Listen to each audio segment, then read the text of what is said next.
If a student has a question or is faced with any issue, it is relatively easy to get some form of assistance with their concerns.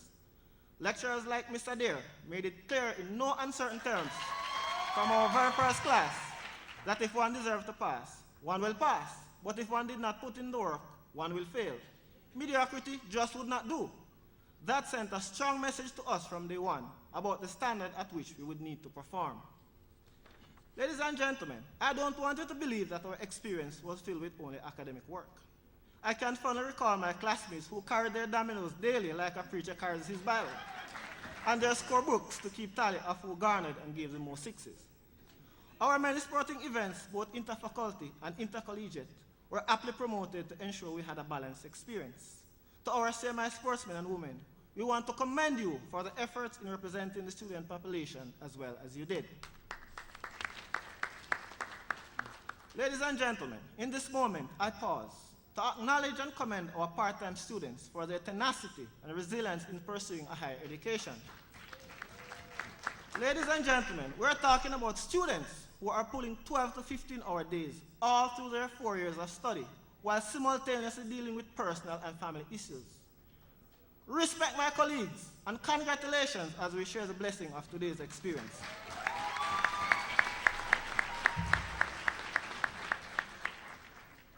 My colleagues will agree with me that those of us who made it today may not have possessed money, but we had something greater.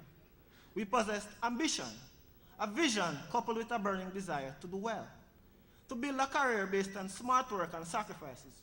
We don't possess a get-quick-rich mentality. We focus on accumulating, not necessarily amassing the things we value in life. That is why we stay the course at CMI. When all is said and done, we would like to say thank you. Just as it was not easy for us, it was not easy for our directors, deans, lecturers, and staff. To the Executive Director, Dr. Fritz Pinnock. To the Deputy Executive Director, Mrs. Grant. To the Director of Marine and Professional Studies, Captain Prittel. To the Dean of Marine and Professional Studies, Captain Newman. To the Dean of Discipline, Captain Hibbert, I say thank you.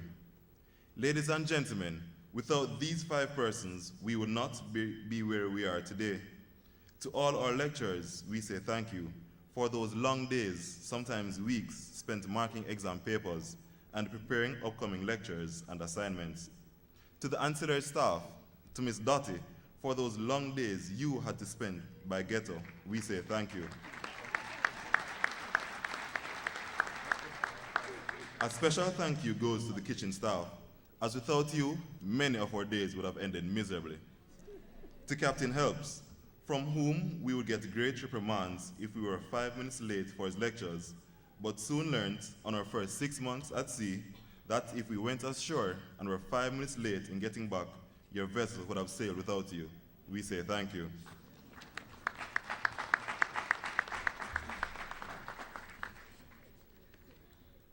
My fellow graduates, I want to commend you for the level of perseverance you have exhibited over the years. As human beings, we are inherently endowed with the ability to rise above challenges.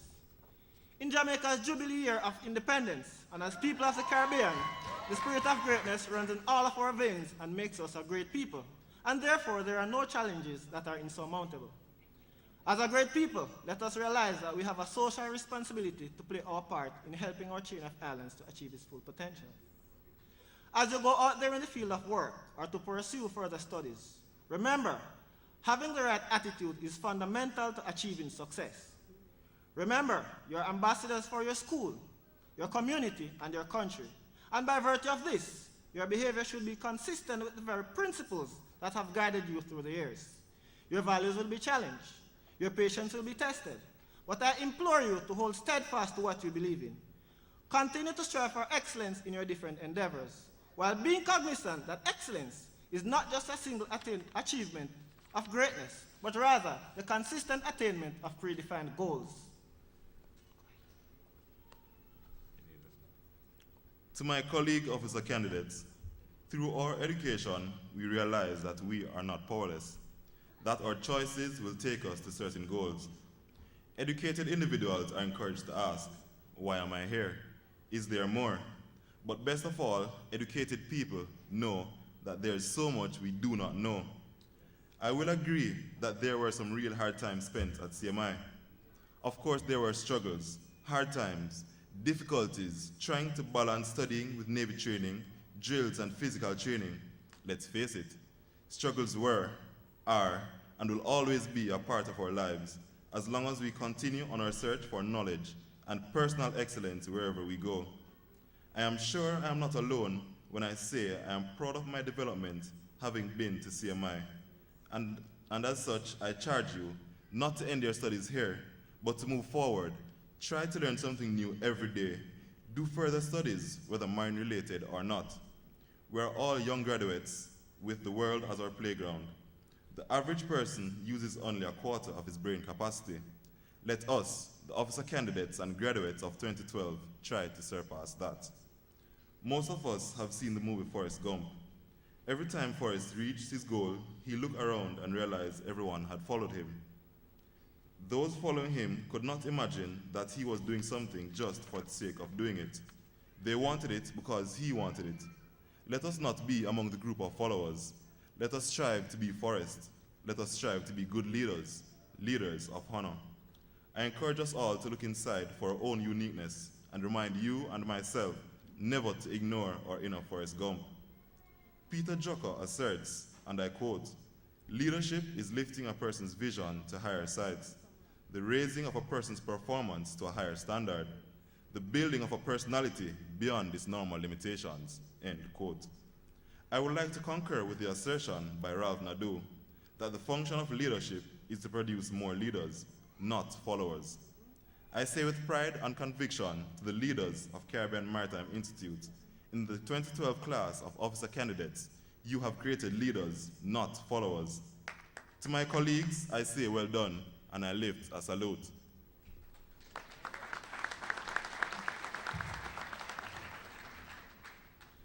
My friends, have seeds of kindness in your souls. Never get too big for the Almighty, and be the good you expect of the world.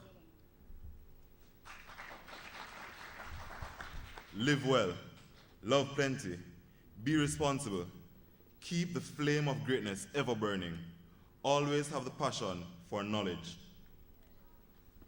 Wherever life takes you, remember, let us continue in our quest of redefining maritime excellence through innovation.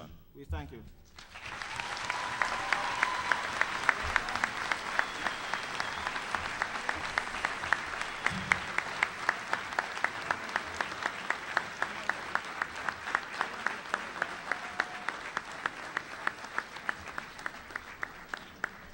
Thank you so much.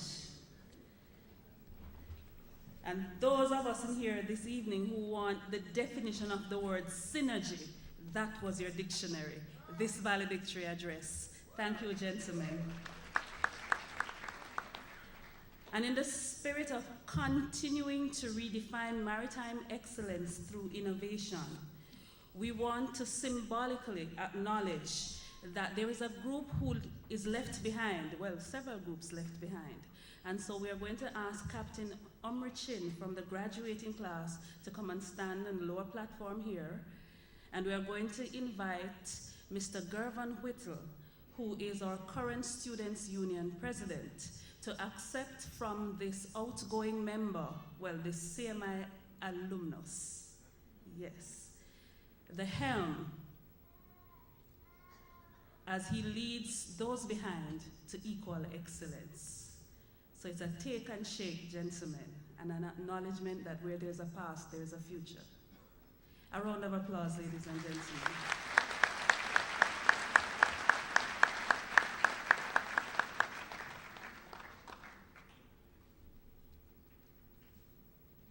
Thank you so much.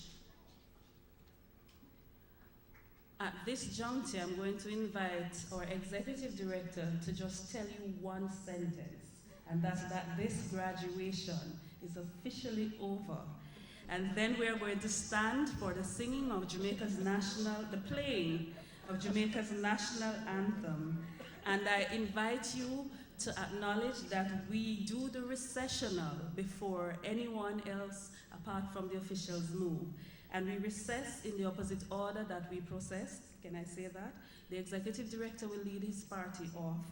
The academic party will follow. And then the reason for the season will go after. Dr. Pinnock, sir, one sentence.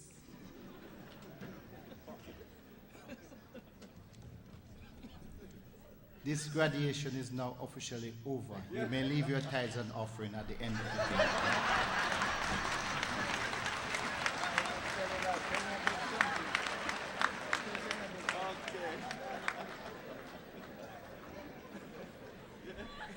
At the chord, we will stand for the national anthem, ladies and gentlemen.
We remain standing for the recessional.